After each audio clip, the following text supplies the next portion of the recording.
As long as I can remember, hair has been an issue for me.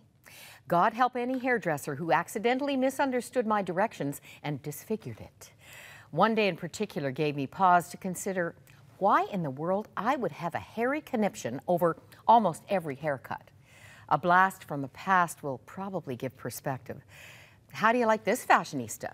As they say, ignorance is bliss. It was my 4th birthday and I felt pretty. I loved the dress. I was too young to be self-conscious about the knock knees. Didn't even know I had them. Not until kindergarten did I discover that other girls didn't wear Oxfords. Oh, take another look. My mother called them sensible shoes and insisted on them. Black patent shoes with bows seemed to be trendy at the time. Typical of the times, Mom did the hair cutting. It was a bowl cut, to my dismay. If you look closely at my bangs, you will see the remains of a random act of violence across my forehead. The wool hat with the Santa peak down the back was my salvation. I wore it all 4 seasons, indoors and out. It brought partial healing for the long hair I missed. I desperately wanted a ponytail, but my mother said my neck was too short and my hair was too thin. Of course, as soon as the choice was mine, I let my hair grow long, maybe sometimes too long. After all, it's scriptural, and isn't long hair a woman's pride and joy? 1 Corinthians 11:15. I've been married 25 years, and my husband will tell you he prays when I go to the hairdresser. It's not unusual for me to rant out loud for several days after, if scissors have robbed me of too much hair or have taken a direction other than I requested. One day I was on my way to see a friend who was battling breast cancer. That very morning she had surrendered what was left of her hair after chemo treatments to a friend's trimmer. I knew Kathy's bald head would be covered with a scarf. Her daughter Madeline kept her company. This loss for many women cuts the deepest. I'm embarrassed to tell you that on my way to Kathy's home, I was obsessing over a fresh haircut. Now, most days I don't even take the time I should to style my hair. Here's a good example. There's lots of it, it grows back, so why was I so prone to having a fit over a cut? This was not a fruit of spiritual maturity. I asked God about it.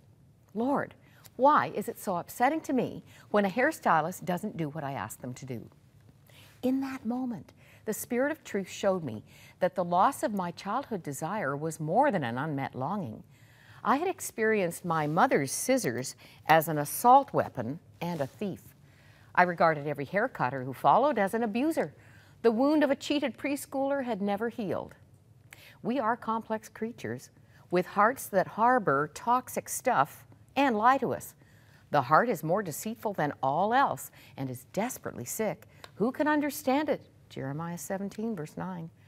Thankfully, God is greater than our hearts, and He knows everything. 1 John 3:20. The path to healing and freedom was relinquishment. I gave my head, my hair, all my future hairstyles to the Lord.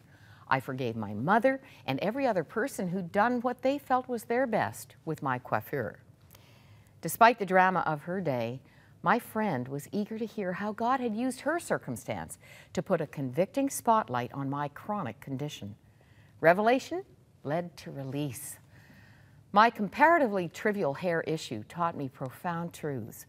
I found myself thinking about more serious injustices and the bondage of bitterness, resentment, and blame.